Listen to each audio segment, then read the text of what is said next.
Mateo Naranjo, he was a winner here many times before. I think he's won 3 races before. In the afternoon yesterday, he dominated, took off, and he's definitely going to be one to watch starting 4th.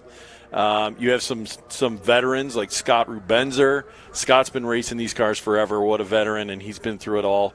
He is somebody to look for. And then, even as you go farther back in the field, you've got some kids back there. The twin boys are in there. And then, of course, the former champion, the USF Pro driver Simon Sykes in the very back of the field. Watch for him starting at 22nd. I would not be surprised, and Nolan can talk about this, I would not be surprised to see him come blasting through the field. Yeah, that's, you don't want to make a pick, but I would definitely try and keep a camera on him for the entire race. He's going to be moving forward. Well, there you heard it there. Nothing better than watching a fast driver come from the back of the field. But that field is ready to form up here at this point as they are 2 wide coming through Bennett Bridge Hall, turn 10. The lights are out on the safety car, and it heads down into pit lane. Is coming down through turn 12. All eyes go to the flag stand as there goes the green, and we are racing here in Road Atlanta. It's a little bit of a start there as it looks like that yellow machine trying to make their way to the outside. That's going to be Naranjo trying to see if he's got anything to play for. 3, 4 wide, diving down into turn 1. Almost contact there between the 80 and that white, orange, and blue machine of David H. Livingston Jr., but everybody able to sort themselves into turn 1 and 2, and it looks like we've got a clean start here, Rob. Yeah, it's amazing how these cars can go through those corners 2, 3 wide and hold on, but the front of the field here is doing a great job keeping it all together. Doing a great job of keeping it all together. Mid-pack battles there, and Nolan, a couple of switches and a little bit of shaking around for some of those cars coming through the Cube 3Ss. As we watch now, a little bit of a look to the inside there. That's Stefan's trying to see if he can get anything done, but it looks like that white machine, I think that's Ethan Tovo trying to go around the outside. Yeah, you can see the spatial awareness of everyone going through the S's. That's what we just talked about, and now you see them performing excellently as everyone ran clean through there and stayed tight. And now we can see Mateo getting a run onto the back straight.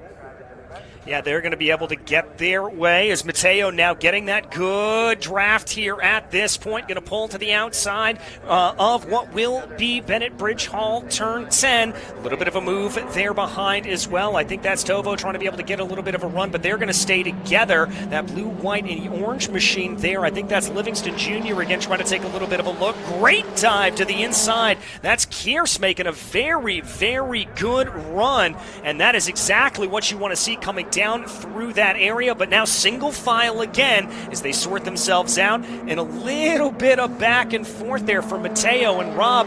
How crucial is that going to be in terms of trying to break that draft? You know, sometimes I think you do that and you're actually slowing yourself down. I don't know if it's necessary in this part of the race, but he is going through the corners faster than Joe behind him. That's helping him for sure. Joe just has to try and stay as close as possible and maybe work with the cars behind him to pull back Mateo back towards him. Yeah, trying to be able to close in there, but it looks like Mateo's starting to get a little bit of an advantage. That's the number 7 on your screen there of Steele. And look at that gap, and look at this now. Joe's got a little bit of an attack, almost 3 wide coming down into the corner, and that's Tovo able to get the move done. Yes, he does, but 3 wide coming into turn 7. That's not exactly what I would have expected there from that one, Nolan. Yeah, you're definitely going to compromise your run onto the back straight, but Mateo's definitely pulling away a little bit. Getting away from that draft. As you can see, the cars behind him starting to battle. It's like my dad said, it's important to try and work together so you don't lose that leader. Yeah, that's a great shot there. You see how far Mateo is ahead. He is completely pulling away, and these 3 guys here need to make sure they work together. It's hard when you're out there and you're racing and you're going at it full speed to get the mindset that, hey, we need to work together because you're racing, but unless you want to finish second, you better start working together. Oh, and it looks like we've got a full course yellow being displayed. Full course yellow. Not sure what that is for here at the moment, although it does look like we've got a couple of drivers starting to fall back down through the order. Trying to figure out the response of that, but want to bring our attention to the driver that both of you said to keep your eyes out for. Simon Sykes already up into 13th place. I was just going to say that. Yeah, I was looking at the monitor. Yeah, he's making an absolute run here. Looks like we've got safety crews headed out on track, so we'll form up back behind everything. We're going to throw here to a quick commercial, and we'll be back right after this. Hungry for SVRA action? Well, the best way to enjoy classic auto racing is with a delicious classic from Mission Foods. Green flag your race-watching snacks with Mission's mouth-watering race day recipes. Try some of our tasty tacos, piled high nachos, fresh chips with guac, and more. So gear up your ride and fuel up those stomachs with delicious Mission Foods. Now that's too fast, too tasty. The Mission Foods Laguna Seca Speed Tour returns to WeatherTech Raceway Laguna Seca May 3rd through the 5th, featuring the Trans Am Series presented by Pirelli Western Championship, the Sports Car Vintage Racing Association, PSSA, International GT, Historic Trans Am, Toyo Tires 2.5 Challenge, Optima Ultimate Street Car, and Saturday you can take part in the Haggerty Cars and Caffeine Car Show. You do not want to miss the Mission Foods Laguna Seca Speed Tour May 3rd through the 5th. For tickets, simply go to WeatherTechRaceway.com. Welcome back to Road Atlanta. We are currently under yellow flag conditions here as we have had a incident out on track, but it is Matteo right now leaving ahead of Livingston, then Tovo, and then Joe Colasaco and Dylan Defance leading in your top five. And Nolan, here at this point, when you're talking about a driver, you got your adrenaline flowing, you're ready to go fight here at this point, and then a yellow comes out. Is this a little bit of a thank you situation that you kind of get to take a breather, or is it, I got to restart and get myself back up again? I'll say Matteo is definitely not saying thank you right now. He just broke that draft. So this is definitely going to bring everyone back together. For Tovo and Livingston, I bet they're happy that they now can be right back on the tail of Matteo. And for everyone else in the field as it started to space out, I'm sure Simon Sykes in the back is happy to see that restart because he had a great start, even considering that they weren't packed up coming to the green flag. He happened to be way back and caught the green flag late, so it's huge for him. Well, and you've got so much experience in these cars to really be able to lean on. So what can Sykes do? I mean, obviously just being able to make those heads-up moves, like we what to call high percentage moves, but how would you sort of advise him here at this point to try to gain his way up? It looks like he's probably going to get a top 10, but the way he's running, maybe a top 5. I've done a lot of running with Simon Sykes. I'm proud to say I'm friends with him now, but he is an absolute hero of mine. And I've done a lot of running with everyone in this field. And Sykes is an incredible driver, and he probably knows his way around a Formula Ford better than most. So he's taking every chance he can to get to the front, but it's about being smart back there for now and just trying to not cost himself time and get pulled away from the front pack. Well, and that's what he needs to do, and probably, I would imagine, hope a little bit that front pack continues to battle so they can't spread out and slip off into the distance. Exactly. He needs to make his moves and make one move, make it stick, and get moving back onto his pace. You don't want to get held up in a fight. Yeah, you don't want to get held up into a fight, but we've got a little bit of time here, Nolan. Let's talk about you. What's in store for you this season? Because you've got quite a few things that you're dipping your toes in. Yeah, I mean, I actually used to race in the FRP series in 2022, so it's been a crazy few years, and now we're racing Indy next. And it's just incredible to see how far we've come in the past few years, and I'm so honored to be a part of that series. And the series is doing really well this year with 21 full confirmed drivers. It's just spectacular to be racing with those guys. Yeah, and I mean, obviously, one race under your belt at St. Pete, head to Barber next. How you feeling about everything and the challenges that those cars present? I'm feeling really good. Obviously, we had a lot of testing that was impeded by rain, even in California, which was shocking. Yeah, I live in California. Sorry about that. Yeah. Everyone said it was going to be dry when we go to Laguna. It was not dry, the exact opposite. But having a full weekend at St. Pete in the dry, it really helped me get more comfortable with the car. And by the end of the weekend, I felt very confident with our pace and happy with the results. So going into Barber, I have this new renewed sense of self-confidence in what we'll be able to do. Well, as we get to it, street tracks, road courses, ovals, that's what Indy Next is known for. Obviously, we've only seen your results at street tracks, but you looking forward to the road courses, dreading the ovals? How you feeling?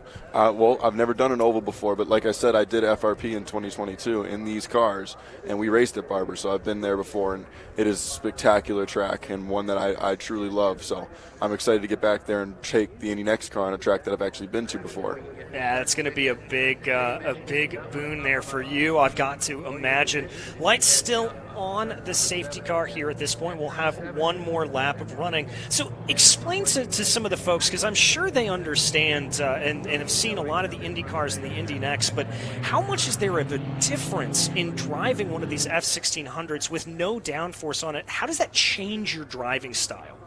There's a lot of things you have to do differently. It's a lot softer of a chassis, so the car is going to be rolling and pitching a lot more. And because you don't have that downforce, you kind of want the car to roll and load the tires better. So you're going to be changing the way you attack the throttle. You're going to change the way you brake. It's a very different mindset. And like we said, because there's no downforce and the cars have relatively low horsepower, every driver is extracting the absolute maximum out of the car, which makes them race very, very close. So the draft becomes incredibly important, and you have to really make sure that you're carrying your momentum through the corners, unlike the higher horsepower downforce cars where you can rip it through and figure it out with the horsepower on the way out, and it's all about confidence. Well, all about confidence. I'm sure it probably requires a decent amount of confidence, though, to be able to throw one of these cars into turn one here at Road Atlanta, because I know I'm not going to sit here and pretend that I know what it's like to do that, but from the sims that I've been able to do, I know it can be pretty terrifying. I got to imagine here, throwing an F1600 into turn one at Road Atlanta coming uphill, you're kind of clenching a little bit as you make that corner. Yeah, that's probably the most high commitment corner in a Formula Ford here. It definitely moves. Like we said, you don't have downforce and the tires are relatively small. So it's actually a benefit that the cars are free like that, because they slide through the corners. If you're not sliding, it's kind of like the expression loose is fast. You want to be moving the car. It's got to be loose. It's got to be loose. And so in terms of the setup, are you chasing that looseness over the course of the weekend, or are there some drivers that prefer it to be a little bit more understeery and a little bit more underneath them, or does that just cost them too much time? Well, everyone's driving style is going to be very different. I actually drove these cars after having a year experience in a downforce car. So when I first got to these cars, I tried to make it behave like a downforce car. But getting a little bit more experience, I started getting it more and more loose. And after spending a whole year racing Formula Ford in England with very low grip tires, treaded tires actually, I came back here, and my first time I got into this car, I was like, yeah, we need to make this thing turn. Like, just make it loose. And I think we found a lot of pace like that. The idea is you want it to slide and be free. All right. Well, hopefully we'll be able to see some of that sliding, some of that fun here coming up, as I believe the lights are out on the Ginetta safety car. Indeed, they are. I have a little bit of ESP there. No, I'm kidding. I have a director in my ear telling me if the lights are out or not. That's how I know. But here at this point, we're going to have to see what Matteo is able to do. He's got some hungry drivers behind him in the form of Livingston Jr. and Tovo. And let's not forget about that number 3, your pole sitter as well. Keep our eyes on Simon Sykes in 13th. But here they come, working their way out of turn 11, down into turn 12. As green flag is back in the air, check up in the middle of the field. Drivers are fanning out behind. We're almost 2-3 wide before they come across the start-finish stripe. Here as they go, Matteo weaving back and forth, trying to break that draft. Livingston trying to look to the outside. Toyo goes down to the inside as they dive up into Mission Foods turn 1, trying to be able to get as much as they can. It looks like Matteo's been able to hold it out here at this point, but my main concern is that middle of the field trying to sort themselves out. Hopefully everybody's going to play nice, and as you said earlier, Nolan, mind that gap coming down through Cube 3 S's. Yeah, what a good run from Matteo. He definitely got a good start there. And I can just see him. He's really trying to break that draft early on the cold tires, and that's where it's going to be all about confidence. And he's actually developed a lot in the past year, and you're really seeing a new Matteo. And he's definitely attacking the start of this race. A little bit of side-by-side farther back through the field. I believe that's Timothy Steele trying to work his way up forward right now. It looks like they've been able to single file themselves by the time they get into that back straightaway. And Matteo looks like he has absolutely nailed this restart. Is that just a matter of corner exit there for him, or how is he able to get that gap? Well, one of the benefits of being the pole sitter is you've got no one in front of you, so you're not getting checked up. He gets to be the first one to take the corners, and it is about rolling as much speed as you can with the cold tires, and he did a really good job, but now I think we see David closing up behind him. Yep, starting to see that gap close a little bit. Another big look to the inside there. That's going to be that blue machine of Timothy Steele as they try to get themselves around. Single file now down through turn 12. We're going to have to wait and see if anybody decides to poke their nose to the inside here at this point. It continues to be Mateo, Livingston, Toyo, Colasacco, and Rubenzer now moving his way forward. Oh, a little bit of too wide back farther in the field as they chuck the cars into turn 1 once again. And we're seeing a little bit of defensive driving here at this point, just watching in that rearview mirror. How much can you get away with in one of these cars? It's all about positioning. You want to make sure you're getting really good exits, so you start running defensive, and like you say, you get into those fights in the battle, you're losing your momentum, and you're going to pull yourself away from the cars in front. So it's all about making good decisions, and we can see Simon Sykes, he's really trying to make one move and make it stick, but you can see Ava is holding him off actually really well and not losing too much time to the cars ahead. Well, it's the classic old battle of the farther you get in the field, the more difficult it's going to be to overtake. That's Sykes in that sort of baby blue machine that you see on your screen right there. As there they come down the back straightaway. Mateo continues to hold a healthy advantage over the rest of the field. I'd be a little bit more watching out here if I was in that P2 position. We've got a lot of movement farther back in the field as well as everybody starts to get their way up forward. Top 4, 5 are going to be single file. Ooh, a little bit of a close run there behind. Looks like Colasacco tried to take a little bit of a move coming down into the corner. Not going to make that happen. As there we see a little bit of side-by-side. I think that's Stephens and Steele trying to sort themselves out. Lee, Tovo behind. Sykes trying to get involved in that battle as well. They're still side-by-side. Sykes sending a big move down to the inside. Oh, that Rice Race Prep machine for Hoosier and Group 6 Primus. That car is on the move here early on. That was a really great move from Simon, being able to take both of the Cahill cars, and now he's already gone through turn 1. He's back on the tail of Jonathan Lee, so he did not lose much time. Mateo is actually having a really good restart. Looks like he's starting to stretch his legs a bit and see his true pace. Yeah, he's got about 0.8 of a second up at the front of the field. We stay here on Sykes as he tries to work his way on that zero machine of Lee at the moment. Trying to see if he can get anything to go. There we take a look at your leaders coming down one of the straightaways. Look at that big move to the inside. That's a little bit of that positioning that you talked about earlier, Nolan. Exactly. It's all about making sure you don't lose that momentum. It's kind of hard to say what Sykes is going to try and do next, but we can see Mateo, he's running away with it right now. Yeah, it really is. And how, in rough terms, I know obviously you're not getting live updates when you're in the car, but in rough terms, what's the gap that we're looking at for the draft to start to break in these machines? You're looking at roughly about a second. Okay. And it's hard to see from the mirror, but you just kind of get a feel, and you know when you're in it or when you're out of it. And then you can start hitting your marks. All right, well, there we see a little bit of side-by-side coming down into the corner. Everybody trying to hold it out a little bit. Steele and Colasacco. Colasacco going the wrong way in this race, unfortunately. Side-by-side coming down into turn 12 here at this point, sorting themselves out. Right now, Mateo continues to lead, but I've got my eye on Tovo as he's trying to take a look at the inside of Livingston Jr., trying to see if he can maybe get a little bit of that run. Tried to take it to the outside, but again, good positioning there for Livingston Jr. to be able to hold him off. Just recognized where to put that car.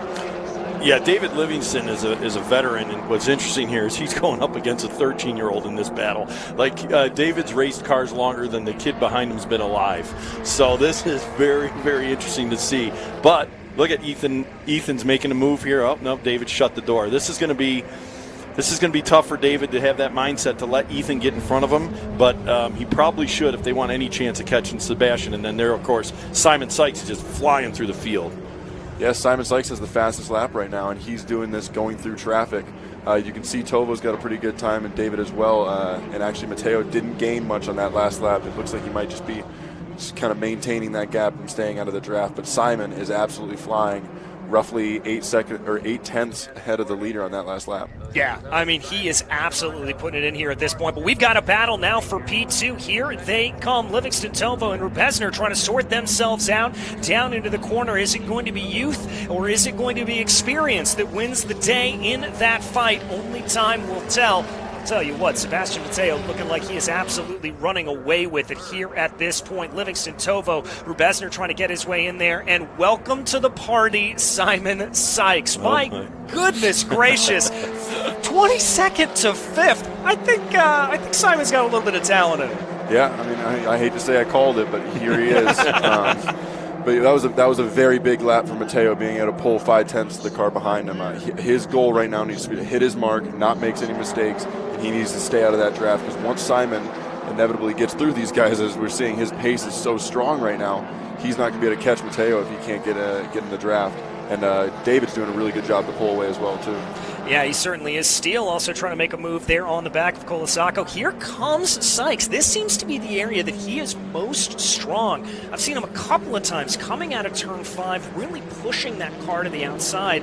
And I want to pose this. I know we've talked about this earlier in the weekend, but kind of some resurfacing on that turn 5 curb. Is that maybe just a little bit of confidence there that Simon has, that he knows how that's going to play and he's able to carry more speed to that outside? You get the years of experience that Simon's had at the car. He's felt everything you can feel in the car, good and bad, and you know that he has the confidence to push through those corners. You can see he's going around the outside right now, and what an invaluable experience for the Tovo, one of the Tovo twins, to battle with someone like Simon Sykes in these classes. Little bit of contact there between Tovo and Rubesner, but a 2-for-1 for Simon Sykes. That puts him in a very pretty position. It'll bump him up into 3rd, leading that train. But I've got a sneaking suspicion here at this point that Ethan Tovo might have something to say about it, as will Steele in the background. We're going to go Noah's Ark 2x2 down into turn 1. Sykes sweeps around the outside, holds off Tovo, and Steele in the picture opposite takes it down to the inside around Rubesner. I mean, that was a great move by Simon Sykes to get past both of those guys, and a good move to defend. It's an absolute veteran move. And again, I think Tovo just needs to stay in his draft and learn from it a little bit. Like I said, it's an invaluable experience to fight with someone like Simon, and Tovo's doing such a good job right now.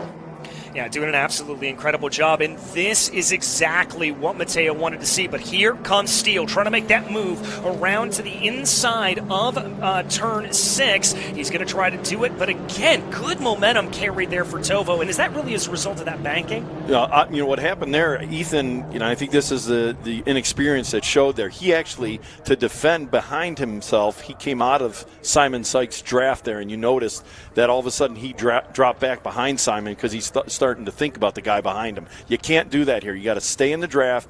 You got to let the guy behind you come out of the draft and try and pass you, and that'll make for a better race. And here we go again. Ethan's trying to protect the inside, and he's giving up the draft behind Simon. It's costing him. And here he comes. There's the move down to the inside. Steele able to make that, Timothy, with a good move. But white flag in the air for your drivers. These races come at you so fast.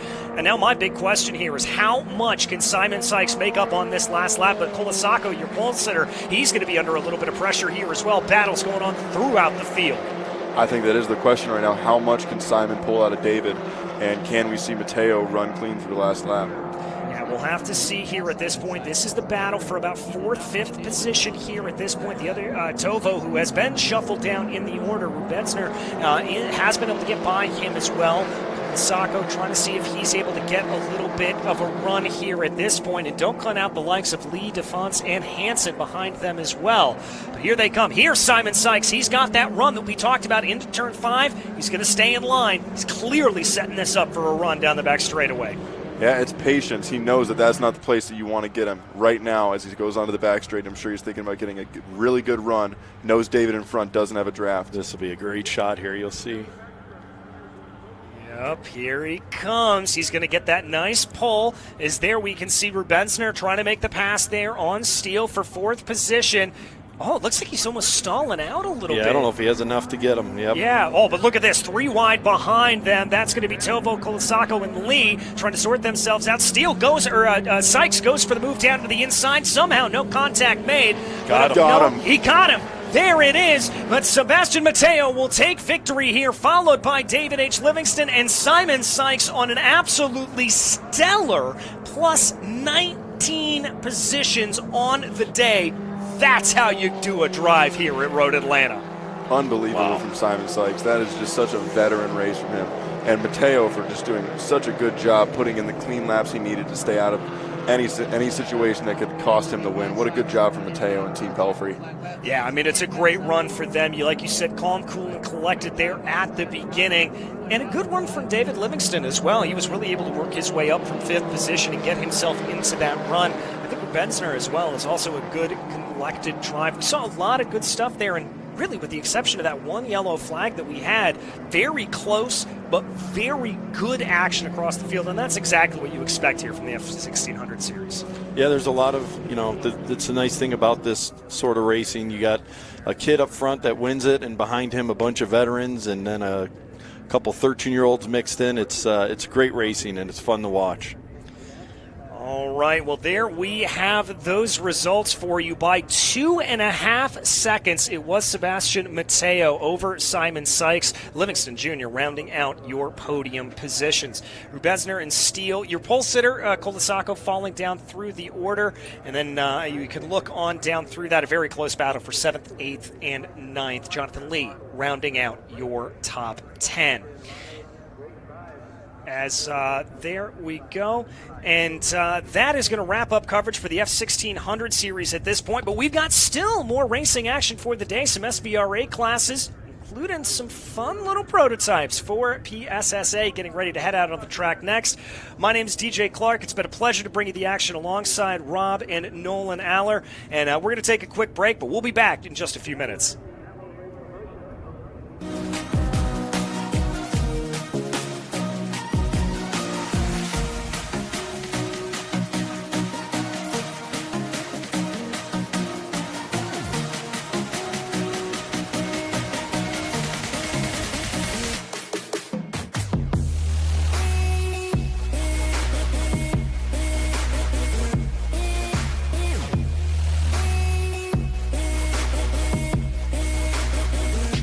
Hungry for SVRA action? Well, the best way to enjoy classic auto racing is with a delicious classic from Mission Foods.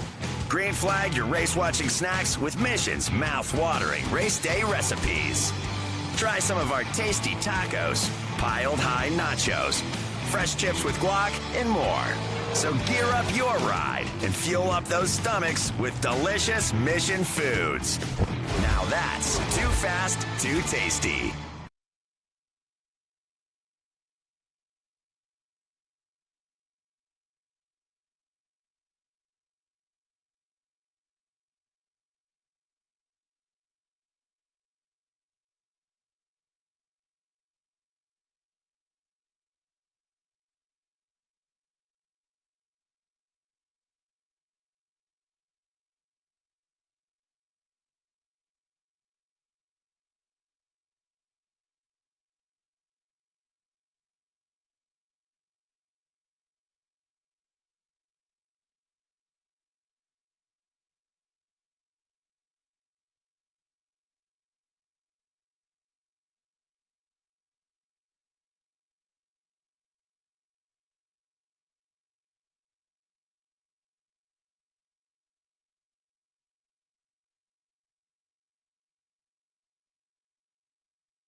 Hello, everyone, and welcome to the majestic Road Atlanta circuit. We get ready for a little bit of prototype racing around this absolutely fantastic circuit. DJ Clark up here in the booth, ready to bring you along the way. And there's the number 93 of Raiden Nickel. And Jason, that car looked quick yesterday. Got to be quick again here today. Yeah, I mean, he was in a league of his own yesterday.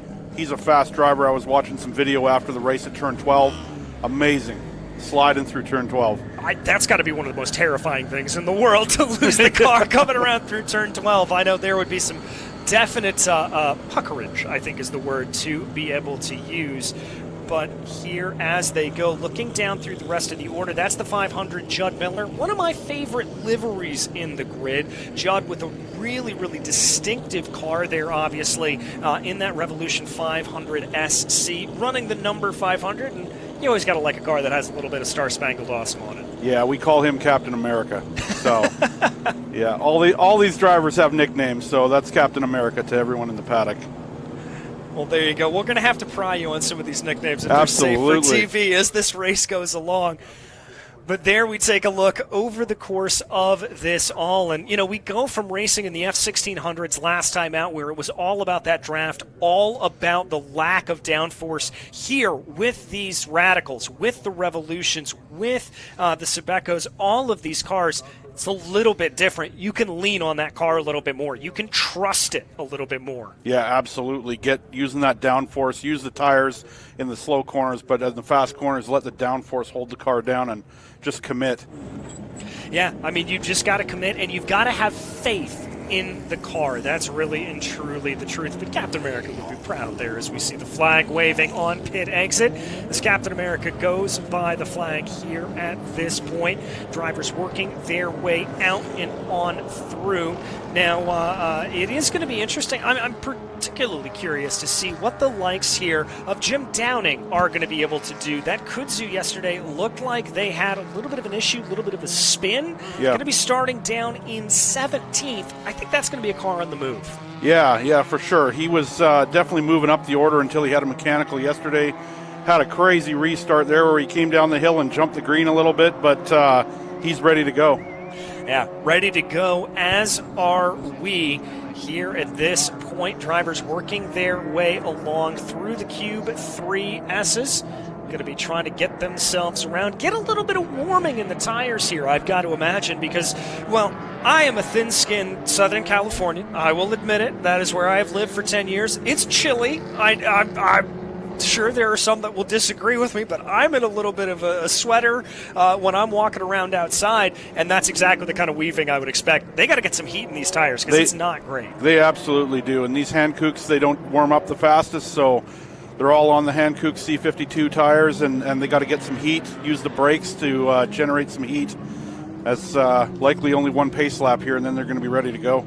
Yeah, and so I think that will kind of mean, at least my anticipation for that is going to be the fact that you may wait a little bit to go for the absolute attack push lap. I wouldn't be going full bore on this first lap with cold tires. Yeah, I know. Talking to some of the drivers this morning, I know that Marco Cincetti there in second place, he's got to give it everything on the first lap so that the Radical doesn't get away from him like yesterday. But further back in the field, I'm sure they're going to let the tires come up to temperature before they're fully committing through turn 12. Yeah, they're going to be trying to watch out for it here. Not a lot of weaving going down the back straightaway. That's because we're forming up into the 2x2 order. I believe that the lights are out on the Ginetta safety car here as they go. Working their way on through. Indeed, lights are out here at this point. They're going to get ready to go. It's going to be Raiden Nickel and Marco Cincetti up at the front of the field.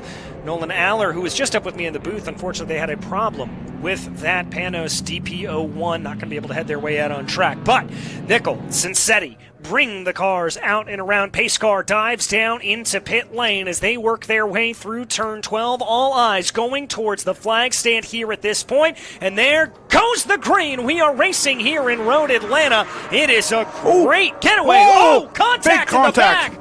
And that's going to be two cars spun around on the main straight. Charlie Locklear and the 94 car. Oh, my goodness, and I didn't see what happened. You caught it out of your eye. Yeah, it looked like Locklear got on the curb coming down on the inside of turn 12 and got sideways into the 94. That looks like Dario Cangelosi. Oh, and we take a look out of the windows here at this point. That was a pretty hefty hit there for them. Full course yellow is out and being displayed, as you can imagine. Full course caution here out on the circuit after that wicked hit coming down out of turn 12. Yeah, car's down to pace car speed here. Looks like Locklear's got some left rear suspension damage. We can't see the 94. Looks like the door is open on the 94. Driver should be okay. It just looked like Locklear got onto the curb and got sideways into the passenger side of the Sabeco 94 there. Yeah, at this point, we keep our eyes down on the back straightaway here right now. Everybody just trying to getting their way around. There we see those safety cars here working their way on through. It will continue to be Nickel and Cincetti leading at the front of this field. There is the white flag being displayed out on track. Now, that is not to indicate one lap to go. That is to indicate that there is a slow-moving vehicle on the circuit, and that is obviously the tow vehicles here for these cars. So that's going to bring them out right now, and they're going to bring their way down this main straightaway. But again, full course yellow being displayed here at this point. And we are going to take a quick commercial break. We'll be back with you in just a few moments' time. Hungry for SVRA action? Well, the best way to enjoy classic auto racing is with a delicious classic from Mission Foods. Green flag your race-watching snacks with Mission's mouth-watering race day recipes. Try some of our tasty tacos, piled high nachos, fresh chips with guac, and more. So gear up your ride and fuel up those stomachs with delicious Mission Foods. Now that's too fast, too tasty.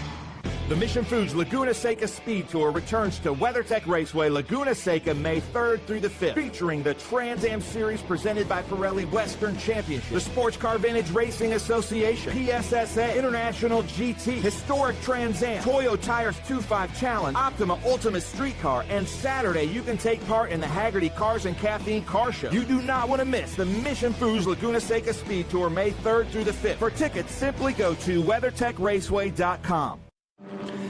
Welcome back to Michelin Raceway Road Atlanta.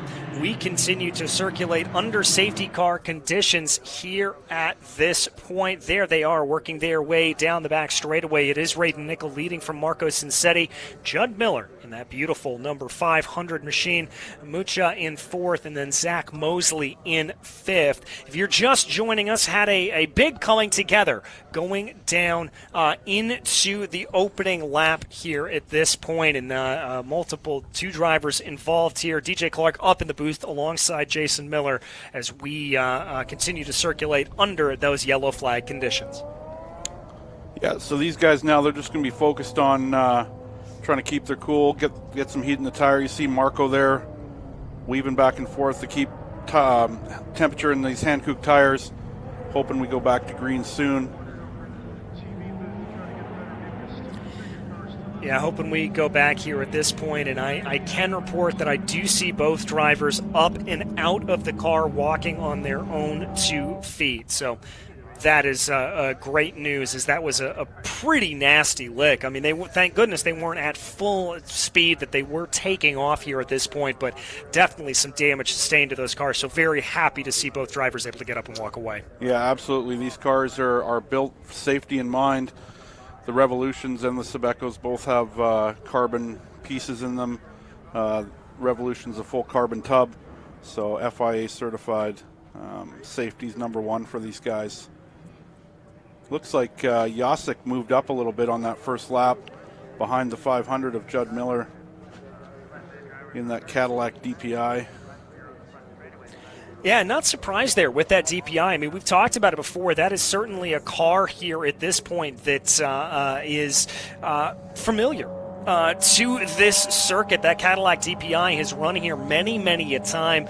I don't know the statistics on if it has been able to take a win at Petit Le Mans or not, but one that has been certainly always competitive here regardless. Yeah, absolutely. I think the fastest lap here, it has the lap record for DPI to 108 with Felipe Nasr at the wheel, so that car is definitely capable around here.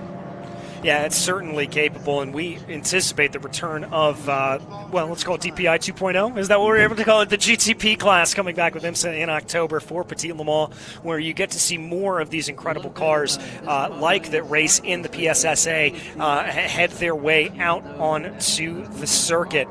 Looks like cleanup continuing to go on, but that DPI doing a lot of weaving back and forth, and that's one of the more higher downforce cars, and so it may not have as much mechanical grip because it relies on that downforce as possible. So when you get going off of a restart and those tires are cold, that's very, very sketchy. Yeah, for sure.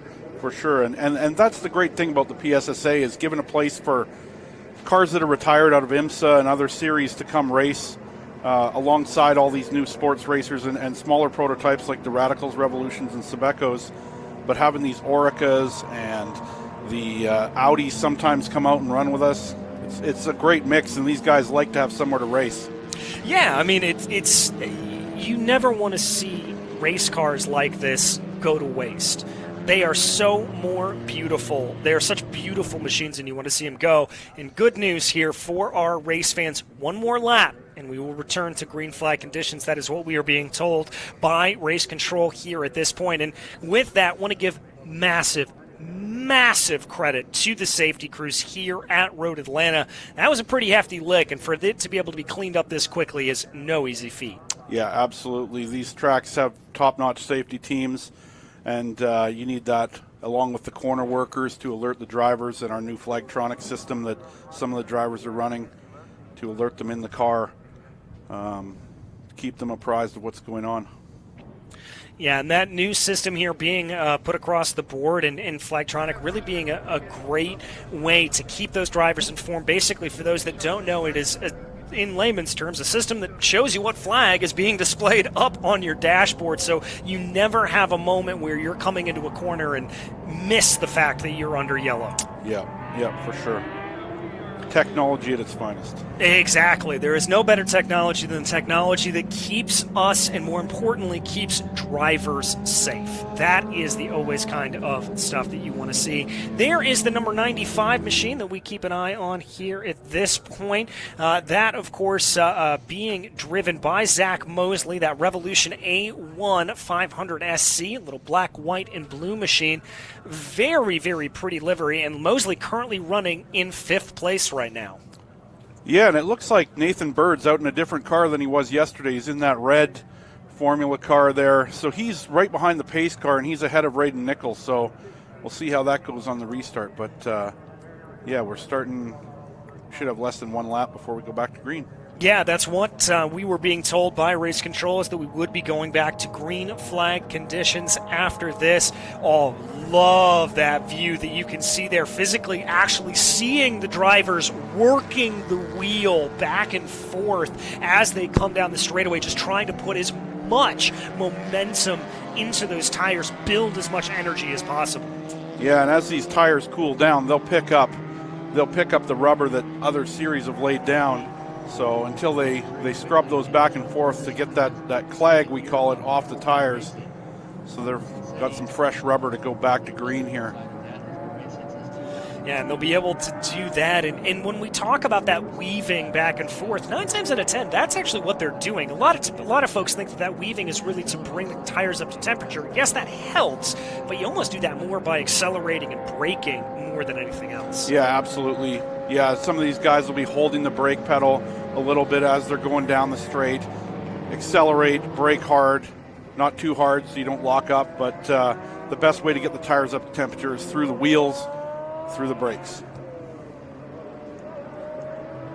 Certainly is here at this point, but cleaning up that clag off the tires right now is the number 84 machine. That's Clay Keel, and that's Sabeco. gotta say, it's got a certain Nissan vibe to it, certainly like back in the day that they used to run. And with that sort of low-slung chassis that we talked about in that low rear wing, it really does kind of give me those old GTP vibes. GTP, Camel GT, and the 300, I think it's called the ZXP, I think, from back in the day. But, and it has a little bit of Peugeot vibes there with the new the new hypercar with no rear wings. So using the floor to create the downforce. All these cars have diffusers under the car that'll smooth the air and suck it to the ground.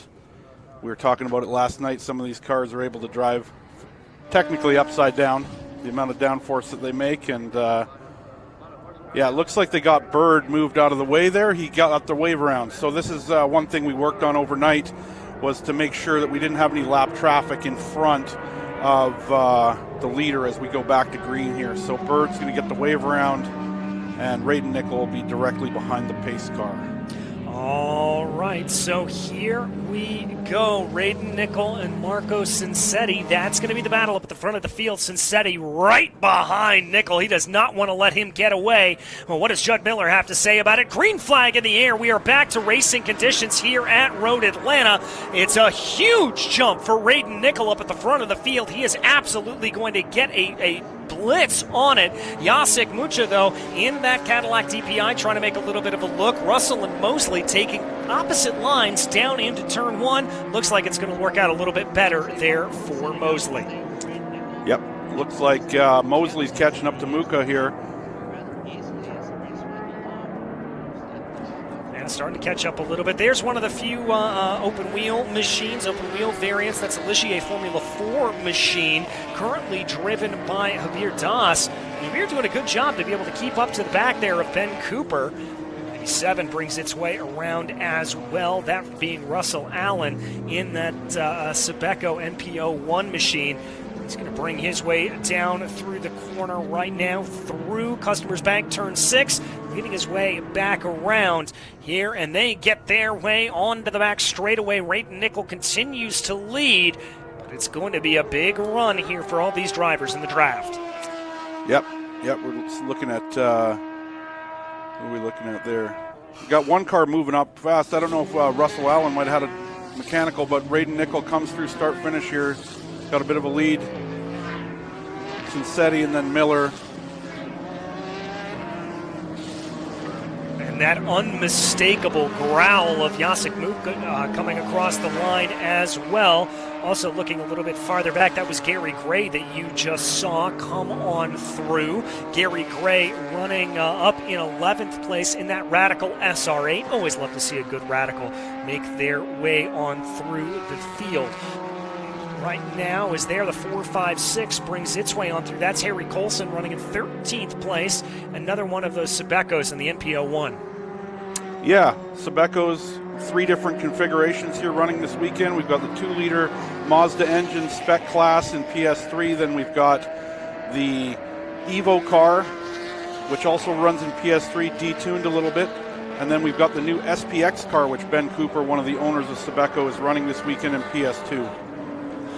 And love to see that bit of variety that Sebeco is able to bring to any race weekend. It's one of the things that makes them such a great and welcome addition into this paddock. As they are diving down into turn 6 is the number 50, Madison Prince, behind the wheel of that Sebeco, another one of the NPO1 machines. As we said, currently running in 14th position. Got a little bit of breathing room going on down through the straightaway, but your leader is coming across the start-finish line right now as things continue to go. Yeah, and Raiden Nickel now just set the fastest lap of the race with a 119.1. That could be his fastest lap around this circuit, pushing on to the 118s almost. Almost here at this point. Good battles all throughout the rest of the field. There is Bird that we mentioned a little bit earlier. As we said, that JDR anomaly back through the field. That's the number 33 on your screen right now. Ben Cooper in the Sebeco SPX as he works his way up through turn 1. Yep, SPX, 250 horsepower. A little bit more power than the other Sebecos out there, and it's great to see them. We had a little social event last night at their shop just 10 minutes away from Road Atlanta, and we got to see all these cars being built there. that had to be an incredible experience. I mean, to be able to see that and all the different engine configurations, I'd be like a kid in a candy shop with that. Oh, yeah. Yep. I think people were ready to put in an order when they got there. Yeah. I could see that. I could see that right now with me calling up my girlfriend and being like, "Can we please buy a race car?" No. They were just looking at Clay Keel there. He owns a winery down in Florida, and he's running under the 9-4 Motorsports camp. 9-4 Motorsports running out of Huntsville, Alabama. There's Raiden Nickel sliding that Radical. There's a big twitch there in that Radical coming through the Cube 3S's. He's got a lead here of 4 seconds nearly. Call it almost 5 seconds. But I'll tell you what, he's not backing off. He's pushing. Yeah, full commitment from Raiden. Working everything that Radical has. And he just went faster again, 119.0. Marco down to 120.3 and Judd Miller at a 122.4. Yes, and very good lap times there. And I've got to say here, I mean, yes, it's 1.2 seconds the difference between Nickel and Cincetti, but certainly a very good one. Got a good little battle here starting to form out on your screens right now. This is going to be between Gobel Newsom and Herbir Das. Now, that's Newsom and then number 99 Sebeco, and then that Ligier Formula 4 right there on your screen. That's Das. Yeah, and Gobel Newsom, he's running the spec, the NASA Elon spec car. So it's a 2-liter Mazda engine, 193 horsepower, and it looks like it's matching up well with the Formula 4 here. They're having a good battle on track as they go through turn 6. Yeah, and he's going to keep that coming up through turn 7 right now. Going to get a nice little benefit of the slipstream. Dare I say even a double slipstream there, as that's Clay Keel in front in that Sebeco, the white, blue, and red, the sort of GTP-inspired Nissan livery that we saw. That'll probably give Das just a little bit of the double, but look at that extend for Gobel Newsom down the straightaway, the straight line speed of that Sebeco coming into play. Yeah, and it looks like they might be catching up to Clay Keel a little bit here. Oh, Keel with a spin at turn 10B. Yeah, that's coming through the Bennett Bridge Hall turn 10 sequence, and he just spun it around here at this point. So that's going to move them up through the order, and dare I say, break up that fight a little bit, because it looked like there that Das really backed off the pace. Yeah, we'll see if he can get that refired. It might bring out a full course yellow here and bunch the field back up as we have about 8 minutes to go. Yeah, not a whole lot of time here left on the clock. I think it's actually only about 3 minutes to go by my yeah, sorry, 4 minutes, yeah. Yep. And there's Gary Gray and his SR8. Twin Hayabusa engines put together into a V8 configuration. Very cool car. And it looks like we do have another full course yellow being displayed here. So unfortunately, it looks like that Sebeco not being able to get refired. And I've got to say, with only about 3.5 minutes left on this clock, I'm not entirely sure we're going to get this race going back under green before everything is said and done. Wouldn't it be cool if we did? Oh, it'd be great. I desperately want it to. Don't get me wrong. I just tend to be a little bit of a nihilist sometimes. Yeah, I mean, this kind of same thing happened yesterday with Madison Prince spinning at turn 6, and the battery was dead. And so that's why he couldn't get refired and brought out a full course yellow yesterday. But let's hope we can get this car moved out of the way and get this Ginetta safety car back into the pit lane and go for one lap of green flag at the end here. Yeah, that would be absolutely fantastic if we were to be able to do that here at this point. Yellow flags still continue to be in the air as everybody works their way back around, getting ready to form up behind that Ginetta safety car here as they go.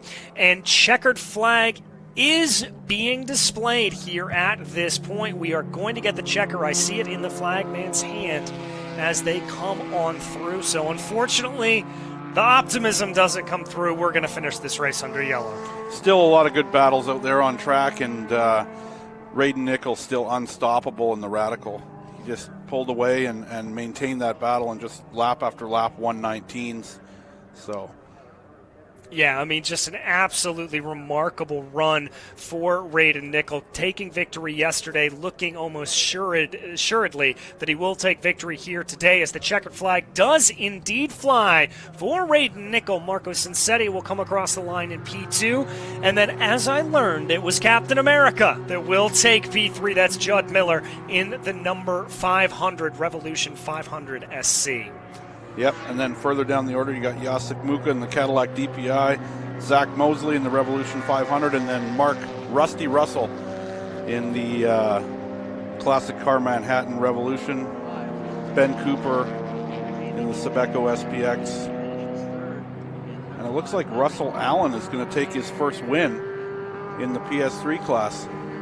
Yeah, indeed he is. That Sebeco NPO1 Evo is going to be able to take that. One of my actually favorite paint schemes that I saw over the course of this weekend is I love orange on a race car, and you very rarely see some good orange. So always love to see that popping out there, and a good run for Russell Allen to be able to claim that. And what has to be said is a very competitive PS3 category. Yeah, and talking to the Sebeco people last night, it looks like there's a big groundswell around PSSA, the Sebeco Group, and they've sold a lot of cars, and Road America is going to be an exciting round. I can't wait. And I'll be back with you for that one, so I will be around for all of that, and that is going to be what that is. But, folks, that is going to wrap up our coverage here for SVRA and PSSA. It's been a pleasure to bring you that. We're going to go to a quick commercial break and be with you in just a few minutes.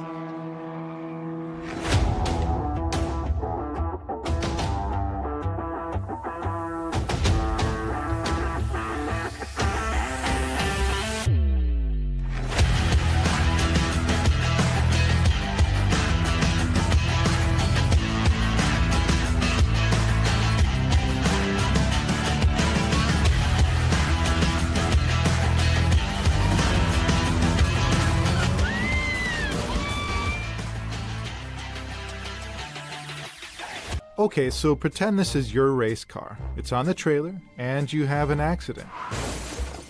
Ouch! At least your truck's insurance will pay for another one? Yeah, not so fast. Standard insurance won't replace your race car, whether it's in the trailer, in the paddock, in the garage, or the repair shop. But at Haggerty, we can protect it for what it's really worth anytime it's off the track. No matter what or where you race, all for less than a set of race tires. Haggerty, let's drive together. You've got a business to run, big and heavy products to ship, and customers who need them now. When you've got the right driver and the right equipment, you can bet on a spectacular result. Bennett understands complex logistics and puts the best team, the most time, and the latest technology into every customer relationship. So you can sit back, relax, and enjoy the race. Let us handle the rest. Together, we can move anything.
All right, welcome back to the Mission Foods Road Atlanta Speed Tour. We are here at Road Atlanta coming to you with this new Ginetta Challenge with SVRA and Speed Tour events. So happy to have them here. And joining me in the booth, I'm Ben Sissel, and joining me in the booth is Andrew Heffring, who can tell us all about these beautiful Ginettas, Andrew. Yeah, thank you for having me. So right now we're looking at Seth Henry, who is the youngest competitor in the field. He is hopefully going to try to go for the win today. He's very excited coming out of stock car and some NASCAR different formats throughout the ladder. But these are 2,400-pound tube frame race cars coming out of the UK.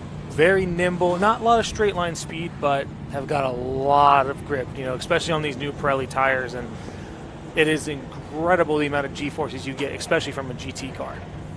Now, which one of these cars is some of the Kaizen Autosports cars? I feel like we left them out a little bit yesterday. Yeah, so there are 6 Kaizen Autosport cars in the field with Seth Henry, my dad Peter Heffring, Christian Shield, Preston Peebles, Randy Potiet, and right now we're looking at Mark Swain, who is the president of Ginetta North America, so glad to have him out racing with us. But we're looking at right now, hopefully, either one or two of my cars on the grid. If you don't know, I am part of the Kaizen Autosport Group up at Virginia National Raceway, and we're a racing school for SVRA, so it's nice to have some of our graduates out here racing in these cars and in the Group 12 cars as well. Yeah, and we saw reflections there of Tony Garcia, our cameraman. Tomorrow is his birthday. So there he is right there. Hey, Tony. Happy birthday. So glad to see you. Let's see. Oh, we got a thumbs up from that. Who's that? He's my favorite driver in Ginetta. That is... He's one of yours. I cannot tell what the number is. So Wyatt taught him well. The first thing you teach any driver is give the camera guy a thumbs up. Wyatt definitely taught him well. That is Todd Nunn. That is a wonderful man in the car right there. And yes, he is a wonderful person, and Wyatt has taught him very well. That's my dad, Peter Heffring. Woohoo! So what sets these Ginettas apart from any other kind of like a Porsche or something else that would be similar to this kind of car? So they are tube frame cars made of fiberglass. So if you do damage them, they're easy and quick to repair, and they're not that expensive. They're also significantly lighter, so your cornering speeds are much higher. And you can brake later and kind of things like that. Nice. Now, I've always known Ginetta because they race in all kinds of different classes in SVRA. It's just kind of a boutique car company out of Leeds, England, UK. And but how many can they make? And if you said, we need 50, this Ginetta Challenge is going so fast, we need 50 of these things. So right now, I have 12 new cars stateside that somebody can buy immediately and get in the series tomorrow. But Ginetta can turn out over 100 cars a year. Most of them are going to be GTAs and GT4s. They also have an LMP3 platform, and they have actually built LMP1 cars back when for WEC back when the regulations were LMP1. But the primary cars they right now make are Ginetta GTAs and the GT4s. Well, Cesar Cordova saying hello, Speed Tour TV. I'm hoping that Laura Robinson joins us. She was on here yesterday. That's Jerry Robinson's wife that was watching the commentary, and she left some comments that I somehow missed. So, Laura, I hope you're watching. Give us a thumbs up. Boy from New York has joined us. And so here's the second group is Jerry Robinson, who we just mentioned in the Group 12 Dodge Viper ACRX. Alan Cohen in that Cadillac CTSV from 2009. Look at the fender flares on that. Hope the camera operators can get a good close-up of that second-place car with the fender flares.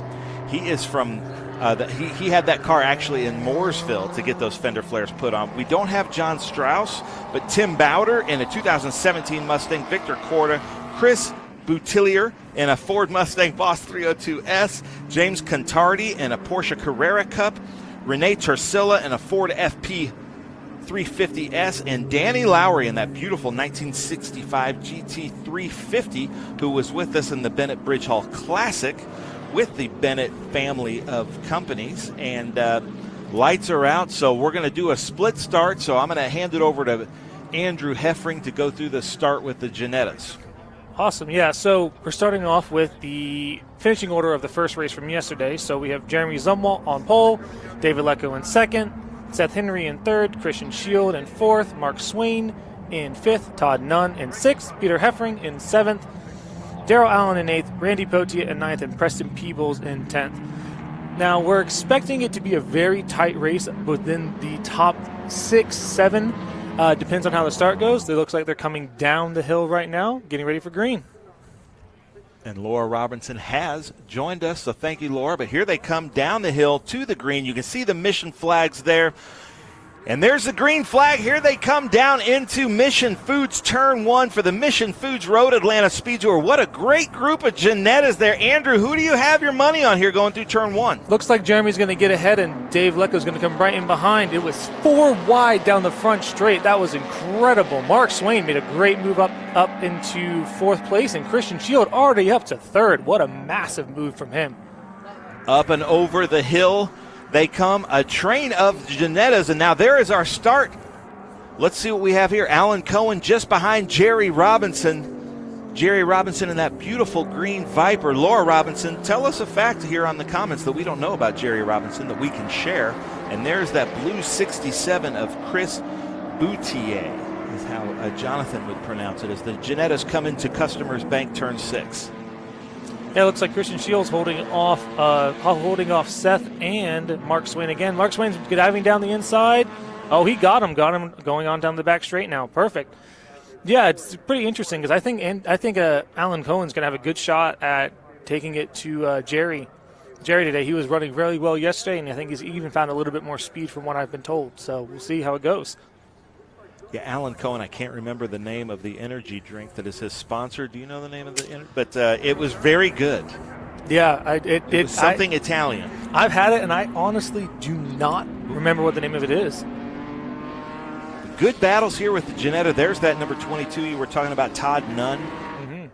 Jeremy Zumwalt's got a little bit of a lead, and look, Peter Heffering's made it up to 5th already. Seth Henry seemed to fallen back just a little bit, but they're coming down the front straight now. It's a nice shot. Wow, that was a great shot.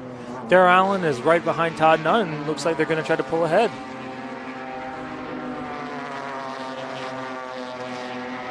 That's Seth Henry there, the youngest, you said, in the field. Mm-hmm. And when you said he came from more of like a stock car background, what would that be? He ran late model. He mostly ran late model stuff for a number of years, and now he's decided he wants to make the transition into road course racing and pursue a potential career in IMSA or something, maybe like Lamborghini Super Trofeo or something like that. But he wants to use the Ginetta as a great platform to move on to the next level.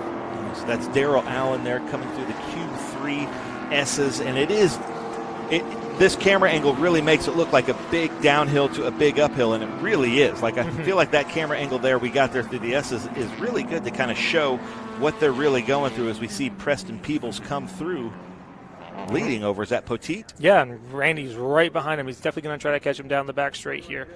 You know, this is Preston's first race weekend ever, and it's exciting because he's making moves, getting some good speed, and driving very well, and that's, you know, all you can really ask for as you're learning your racecraft. Dino Lucy energy drink I get from the comment section, so thank you very much for that. Loving it. Oh, thank you, Tim. Looks like there is some very tight battles coming down the turn 12. It's going to be very tight between 2 cars going into turn 1. I can't quite see who they are.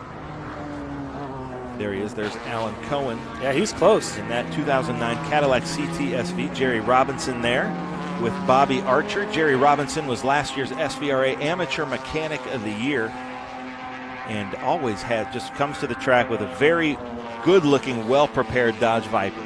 Yes, sir, he does. And I was talking to him just before I caught up into the booth here, and he's saying, I love that you've brought out so many of these, wonderful Ginettas, but I'm hoping somebody else brings out some more Vipers he wants to play with. So if you got a Viper ACRX, come on out and join him. He's ready for you.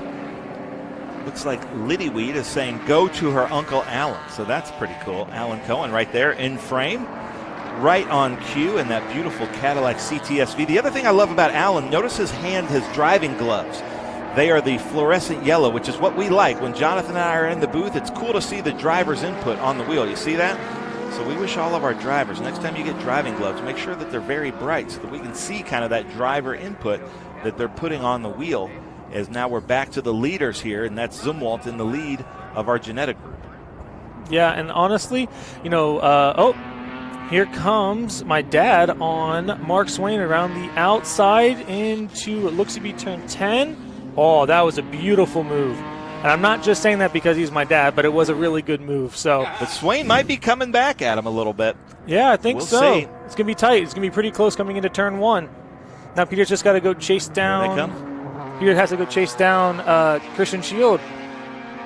Oh, it's very tight in turn 1. Looks like he's going to at least get a nice line in there and maybe hold him off through at least Mission Foods turn 1. And you said, is Mark Swain the Ginetta rep for this part of the world? He's the president of Ginetta North America. The Tomlinson family bought the rights to Ginetta in the early 2000s and have been mostly focused on the UK, and they decided, you know what, now it's time to get into the US, and they decided to make a big commitment, and we're thankful to them, and brought Mark Swain on with TMI Autotech, and now they are Ginetta North America. Nice. And from what I was told, they were watching us yesterday, and so it was kind of fun. So shout out to them if they're watching today. Thank you. Who is they? The Tomlinsons. Okay. Nice. Yeah. Well, that's awesome. Yeah, it looks like quite an honor. Yeah, it's a very big honor. So we're very thankful for them to give the support that they've had and the trust in the North American market. A lot of manufacturers don't want to push towards it, and they really do. So it's wonderful. We were just watching the battle between Henry Allen and Peebles and Todd Nunn. So it was a very good close battle, and we're looking at some cars coming down the back straight, and I cannot tell which ones they are. They're white Ginettas. Yeah. So honestly, we're probably going to put in a rule where you have to have at least some sort of livery on the car because it's very hard to tell them apart with just the numbers. That was Todd Nunn there, the number 22. Mm-hmm. That is a 2023 Ginetta G56 GTA. Yeah, and Daryl Allen's right behind him. Looks like he's going to try to make a move into turn 1. It's going to be very close. Is he going to try to outbrake him? It looks like he has. Very nice move. Very nice move. Daryl is our reigning Ginetta Challenge champion, so definitely a quick driver. And the parts are readily available? Yes, so parts are definitely readily available. Right now, we even have enough parts to almost rebuild an entire car on site. Ginetta has brought a parts truck that you can get body work, engines, gearboxes, whatever you can imagine, whatever you need, they have it here. And that's, part of that commitment I was talking about, how they really want to build the U.S. market and the U.S. race series. And so they said, okay, we're going to bring parts to every track that we can. And that's sometimes a big hang-up with series like this, are the parts readily available. But to have that kind of awareness and the support, the track support at the track, but also just being able to order and have the parts shipped to you, that's a huge help. We see that with the Porsche racers that come out with us. Yeah, that is definitely one of the biggest struggles, especially with smaller manufacturers.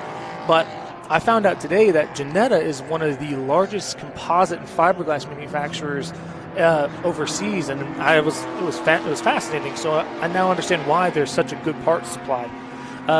Shout out to Owen, who is actually Randy's son, saying that I'm doing great for my first time on a broadcast. So appreciate it, Owen. Thank you. Nice. We just saw Tim Bowder in that blue Ford Mustang from 2017, followed by Victor Corda, who got his license for SVRA at Kaizen. Yeah, Victor was actually one of the very first people we ever had come through our racing school, and I think he was the first SVRA license we ever gave to anybody. So it's great to see him here racing. He normally runs a bright red, naturally aspirated like 67 Mustang, and it is gorgeous. But now he's got a more modern Mustang. We were joking that he finally has ABS. We have a lot of Mustangs in this field. Yeah, I mean, it's a great platform to build from. Ford is fantastic at, basically, creating parts and creating more like motorsport-oriented support, and that's part of the reason why they use a 3.7-liter Ford engine in the Ginettas, because they're just built well for the track. So Owen Poteet is saying, go Poteet, so I'm guessing Owen is related. That is his son, and he's actually here right now. Nice. Tim Bowder again in the 2017 Ford Mustang. Going up over that Mission Hill there. Ooh, there's 3 Ginettas coming down the front straight right now, right by us, and it is a close battle. Looks like there's somebody going to try to make for a move. Oh, look at that. That's perfect. That's Seth Henry trying to make a move on Mark Swain and Peter Heffring. Is he going to get both or one? Looks like he got Mark Swain, and now he's going to go after my dad. They've been, Seth Henry is a young driver. My dad's been working with him in a number of ways, on track and off track. And so, that's a young driver getting into the world of racing and really be able to handle the mental pressure and the physical aspect of it is fantastic, and it's great to see him coming out. He's definitely got the speed, so we'll see where he goes soon.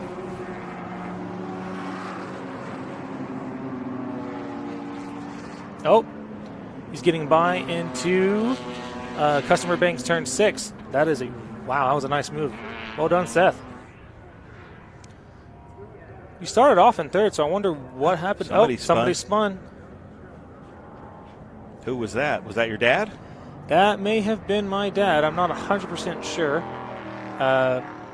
Can't see. Yes, I believe that was Peter Heffring. Peter Heffring of Kaizen Autosport, right? Yep, Peter Heffring of Kaizen Autosport.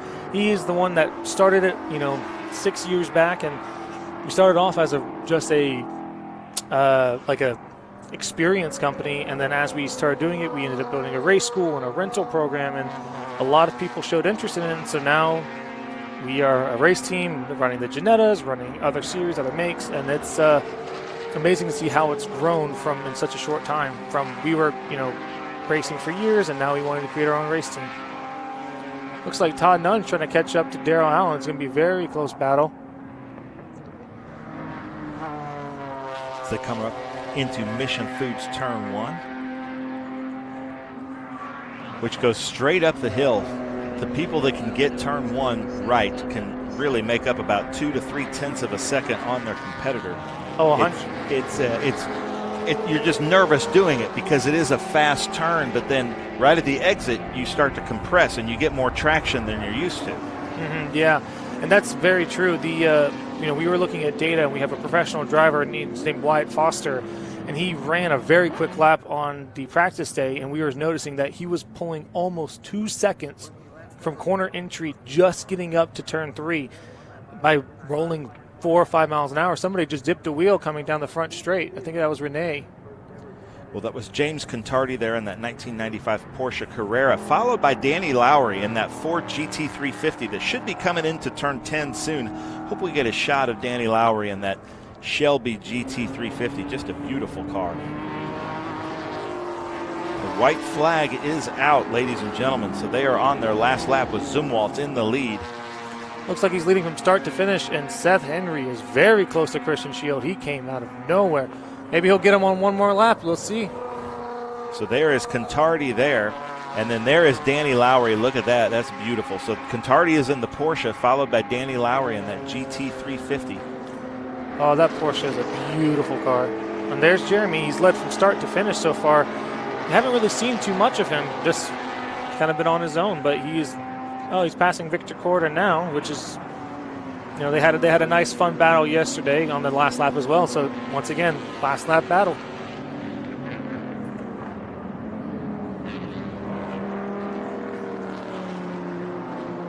Coming around turn 7, trying to get a good setup for this long back straight. And what you're looking at here, this curve, is considered the back straight as we see Renee Tersilla coming down into Bennett Bridge Hall turn 10.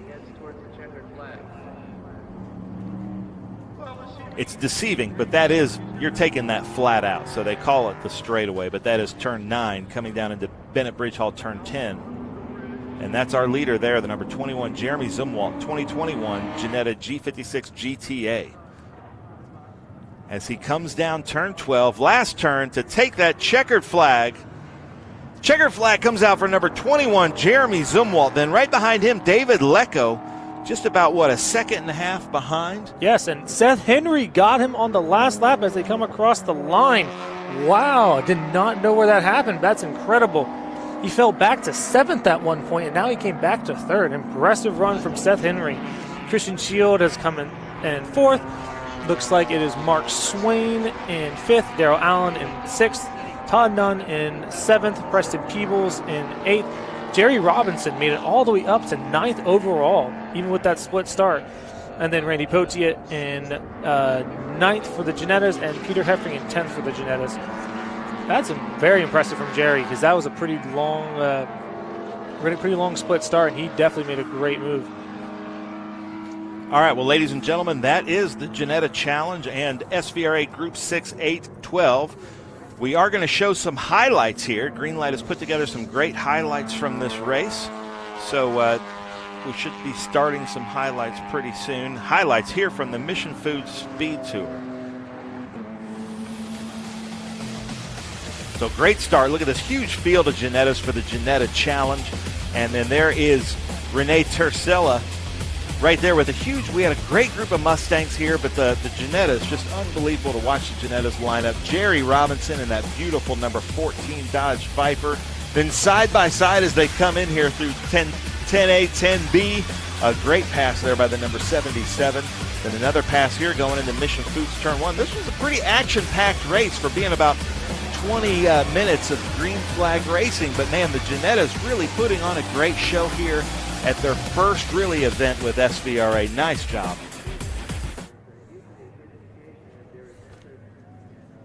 All right, well, we've got results. Here is our top 10. So Jeremy Zumwalt first, David Lecco second. Seth Henry, like you said, just kind of fell back a little bit, then found his way back forward. Christian Shield fourth, Mark Swain fifth, Daryl Allen sixth, Todd Nunn seventh, Preston Peebles eighth, Randy Poteet ninth, and Alan Cohen ahead there of Jerry Robinson, like you said, in 10th.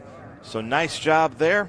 And ladies and gentlemen, that does it there for Group 6, 8, 12 and the Ginetta Challenge here at Mission Foods Road Atlanta Speed Tour. But stay tuned because the stock cars are coming up next.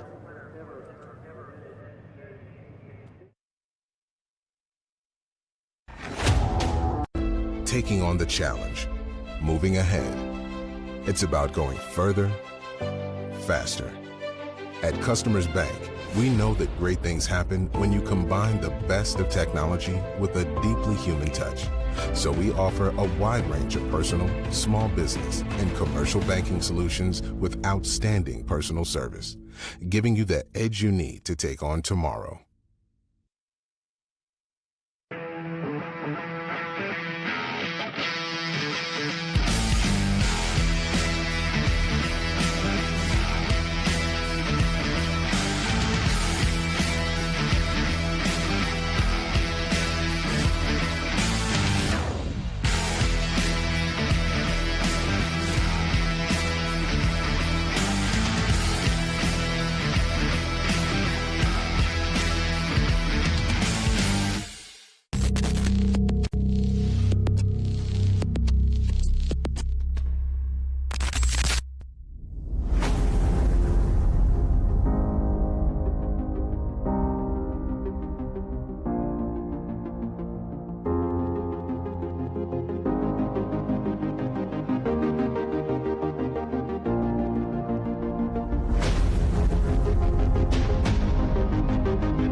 Welcome back to the Mission Foods Road Atlanta Speed Tour. This is the group. Ladies and gentlemen, this is going to be really exciting.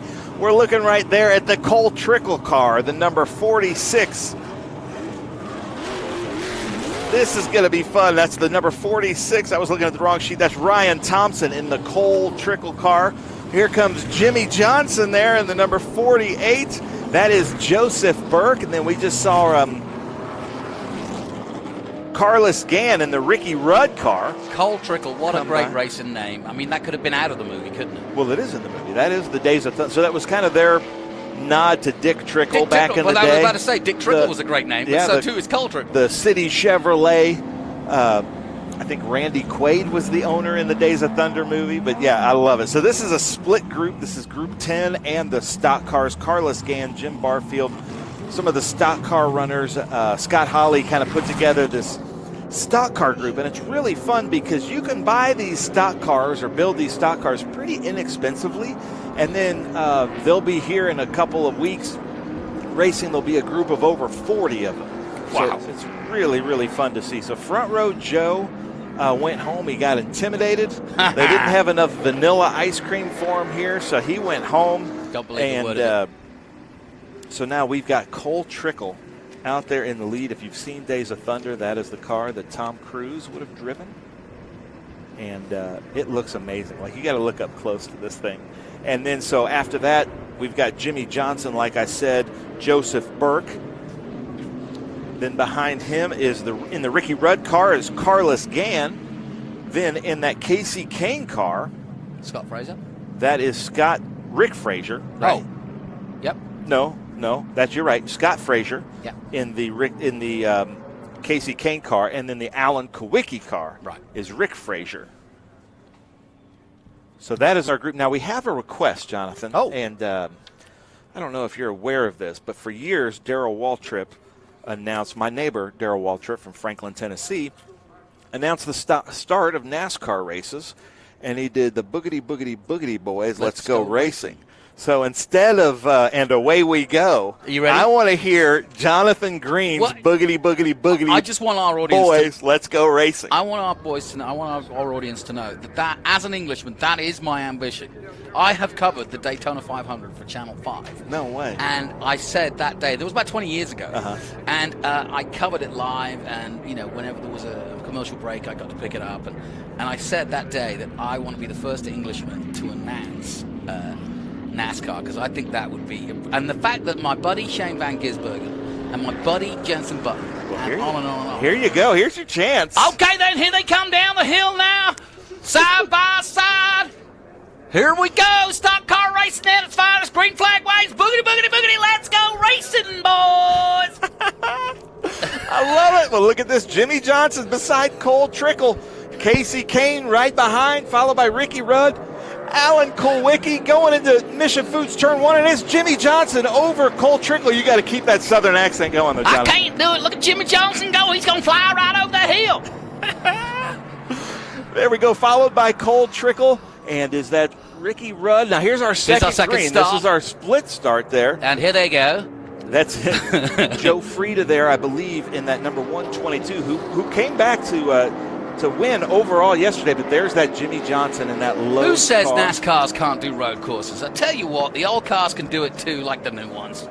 Yeah. If they can set them up, and you get Jim Barfield, the mechanic, a lot of these cars, he can set up anything to run a road course. Just one of those people. I think he was with Bill Elliott for years, and he knows how to make fast road racing cars. So if you want to join us here, give Jim Barfield a call at the, I believe it's the Vintage Stock Car Restorers, but if you look it up, you'll find it with Carlos Gann, and they will build you a great stock car to come out here and probably have the most fun you can have road racing. Yeah. Jonathan's out there waving to the crowds outside of our windows. I love it. So there's Cole Trickle, Jonathan. Keep that southern accent going as you announce Cole Trickle. Come on, Cole, in the 46, that famous by Cole's car, that boy Rossi rides two wheels. You know him? Now, you know that car, that's the car that Robert Duvall built in Days of Thunder. And, Robert Duvall is such a method actor that he actually built that car. Did he really? No, I'm kidding. But wouldn't that be awesome? That would be awesome. But that's the Cole Trickle car, City Chevrolet there.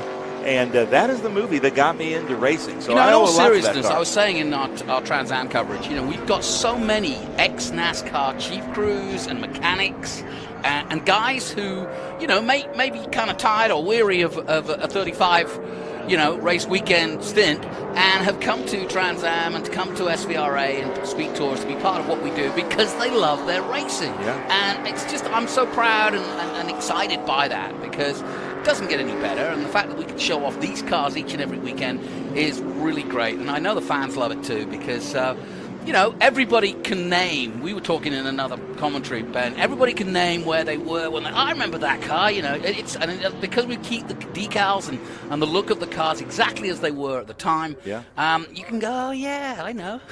Yeah, I remember when that car of tomorrow, Casey Kane car, the number 9 of Frazier, Scott Frazier. I remember when the big deal that these new car of tomorrows are coming out.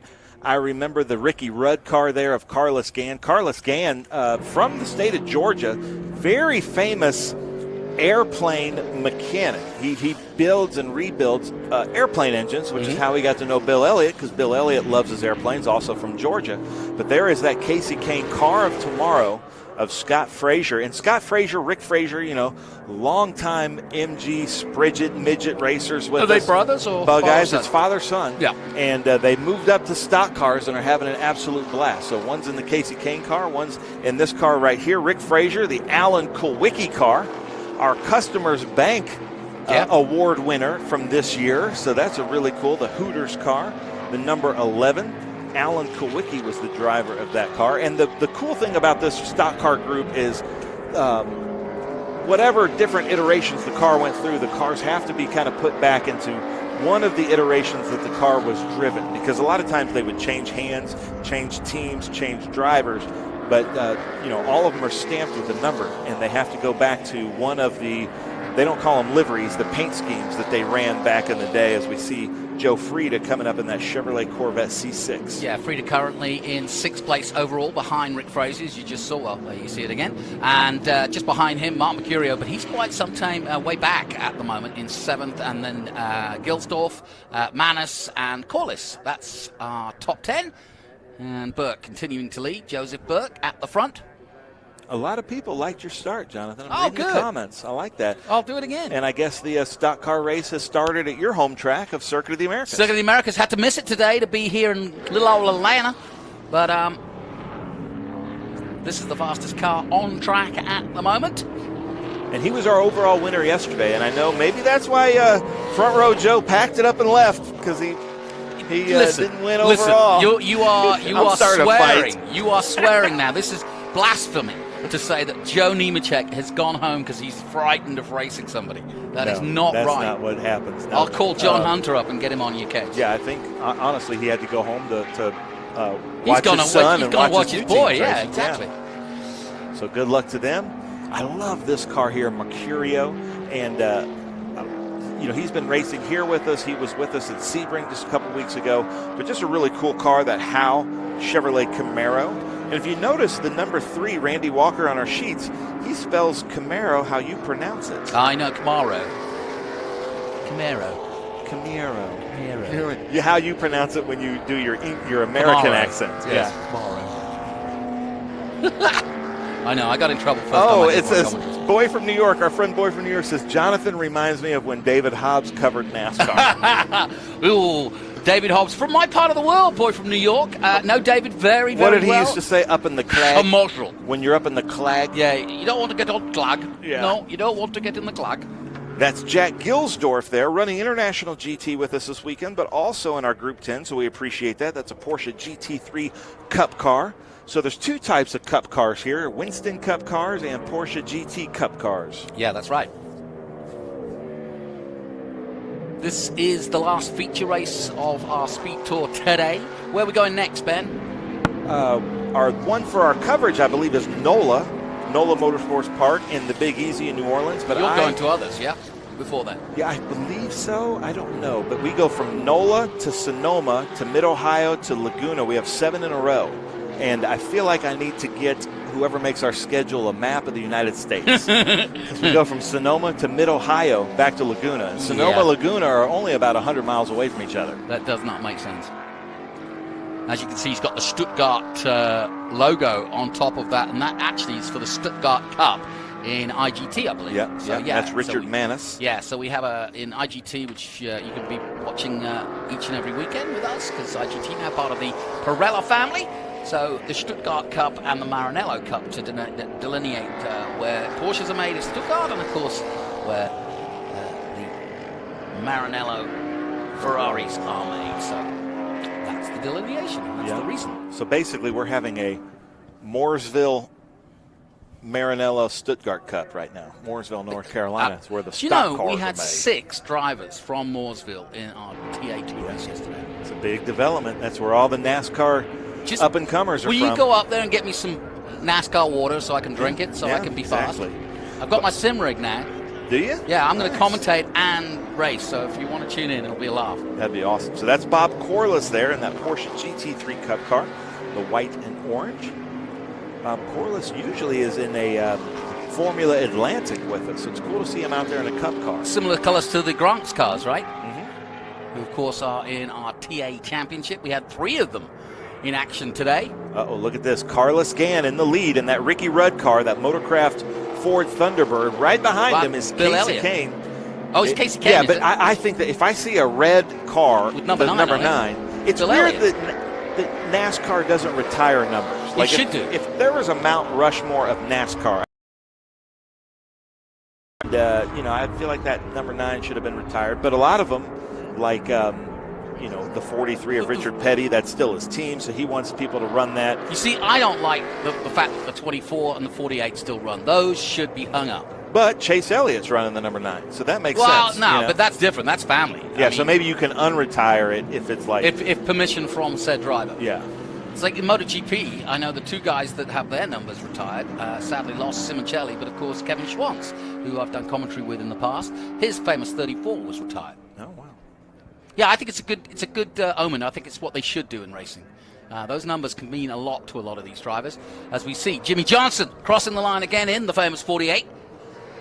Now, we saw that the number 9 is the number 9D. So I wonder if that's a strategy that he thinks maybe the corner workers, if he does something wrong, they call in 90. And then people get confused. But there's that Carlos Gann. That's why a lot of drivers carry the 69, just in case they do topple over.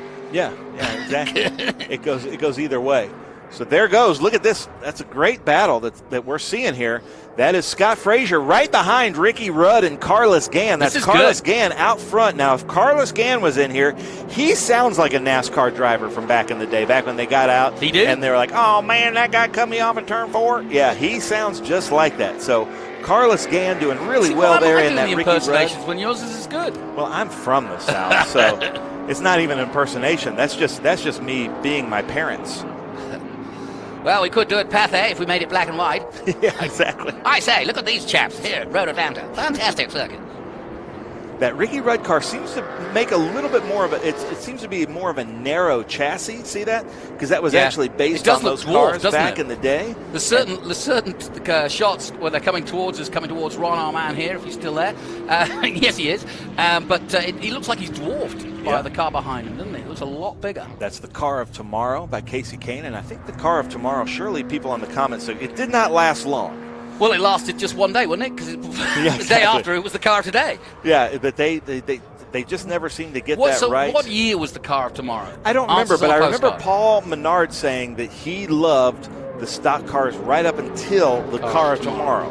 And then he said they went to poo-poo, but he didn't say that one. Okay. So what are the current cars, the new ones that's come out last year? Was that the next gen? The latest gen? I don't know. I'm not sure, but I'm sure our comment section can tell us that.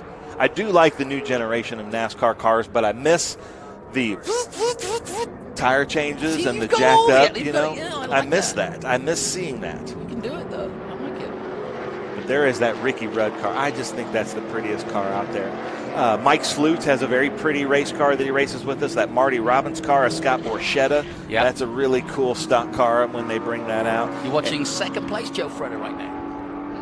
There he is. Is it Freda or Frida? Frida. Well, this is back to this battle, and that's Mercurio mixing it up there with Scott Frazier. He's caught right up to him, hasn't he? So Mercurio in something that would be considered kind of a late model, but with a wing, basically a TA2 car, but I'm not sure what kind of engine he's running in that. Well, whatever it is, it's good. Look at him go. Down that back straight, he's got plenty of grunt. The Mercurio at this point. Scott Frazier from the Atlanta area. He and his dad have a big construction company out here in Atlanta. So it's really cool to see them. But, you know, we don't just see them in Atlanta. It's almost rare to not see them at some of the events. Yeah, big shout out to Bennett Bridgehall as well, of course. And here is the leader coming down towards the closing stages of this now. But, yeah, it's been a great weekend for Danny Lowry. Gets a win and sponsors, of course, the Bennett Bridgehall Classic in Trans Am this weekend. So we're enjoying being part of the celebration, of course, an Atlanta company. Well, Cole Trickle, if you're wondering, is in third place. That's Ryan Thompson. I was wondering, so I thought maybe you would be too. There you go. Just a few minutes left, a couple of laps to go for our leader, who's got a huge, well, relatively so, 6-second lead, and got a little bit of traffic to deal with, but I'm sure he'll, pass that merrily. So he's got past one. Now can he get the other? I don't know. Ricky Rudd, man. Carlos Gann showing us what he's got. Carlos Gann actually got his racing license with us at Roebling Road a few years ago in a Boss 302, but really just talking to him, you're like, man, you need to be in a stock car. He just fits a stock car really well, and it's such a beautiful car, and look, he's not giving him anything. So are you telling me if I get my SVRA license, I could drive one of these? You can drive whatever you want. That would be, man, that would be ambition-filled. Me and Daniel Ricciardo, fish out of water in the Nash cars, but we love it. We need to bring Daniel Ricciardo to one of these races. He does good impressions. Yeah. Yeah. Have you heard his Texas? Yeah, I did. It's pretty funny. It's pretty good. Well, that's Frida there, coming down the hill, the Q3, and this is a big downhill to then a big uphill in those S's, which that's kind of the signature of Road America. But man, Casey Kane just cannot get by. Yeah, Road Atlanta, yeah. Casey Kane just cannot get by Ricky Rudd. Clock ticking down on our final feature race here. Hope you've enjoyed the weekend. Please stay tuned and join us for a bit of fun each and every weekend for the Speed Tour. We're going to a movie theater near you around America, because pretty much we do take on every iconic circuit that America offers, and that's been the legacy, if you will, of Tony Perella. He fantastically has put together this schedule that takes us to each and every one, whether it's Watkins Glen, Cota, Sonoma, Laguna Seca. Looking for, I saw your promo. You're looking forward to that. Rock, 2 at Mid-Ohio, 2 at Road America. But man, that Casey Kane in that what we should probably call now the car of yesterday just can't get around Ricky Rudd. I love it. Final lap then. And you're right, he's trying. Taking that challenger onto the challenge. I wish I had the years of these two cars. I don't have that. Surely it's about a 20-year difference. Which one? Where are we talking? The Casey Kane, the number 9, and the Ricky Rudd, I think it's a 15. So Ryan Gemmell in the number 9 is a 2010. And what's the other one? No, it's you're looking at number 15, Carlos Gann car. What year is that? Carlos Gann. That is 87. Okay, 87. And then what year was Cara Tomorrow? Like 2005? That's a good question. Yeah, that sounds about right. White flag is out, and already Frida coming down the back straight. Way ahead. He's already on the back straight. Frida, the leader. Couldn't be sweeter. Ooh, that's good. That's why you get paid the big bucks. That's the big bucks, baby. Down to 10A for the last time. He really has got a country mile on him. 22 seconds. He has romped home the leader, Frida. So it's Frida, the leader.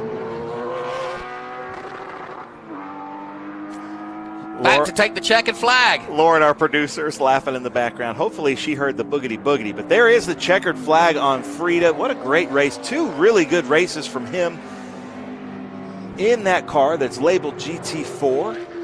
And, that's just a great. All cars will go to the podium. So that's fun. They win a bag of chips. All that and a bag of chips. Do they get to talk to you as well? Eric. Eric's doing this one. Okay, good. All So right. Frida, Burke, and Thompson was your top 3. I hope you enjoyed it. Here's your second place coming across the line. And second and third, pretty close together. So Doug Cox is saying, I thought the Hooters car was 7 when Alan Kowicki drove it. So maybe they know something different. That's good, Doug Cox. I like that information. There goes the Cole Trickle car. Love that car. Jimmy Johnson. Honor to have Jimmy Johnson out here. All right, well, listen, my thanks once again to Ben Sissel and to DJ Clark and to all of our guest commentators this week. I hope you've enjoyed a little bit more variety this weekend. We're going to try and pump the paddock for some more legends of the game, because there are so many here in our Speed Tour paddock. But that concludes our coverage from the Mission Foods Road Atlanta Speed Tour. Next up, it's NOLA in New Orleans. That's right, we're going to get our accents ready for New Orleans. But from me, Jonathan Green, and the rest of the Greenlight crew, thank you for tuning in, and stay with us next time out here on YouTube and on our live stream. And a big thanks to MAV TV. Highlights, of course, of Trans Am Thursday night, starting at 8 p.m. Eastern. Back-to-back coverage of both TA2 and the TA race. Until next time, bye-bye for now.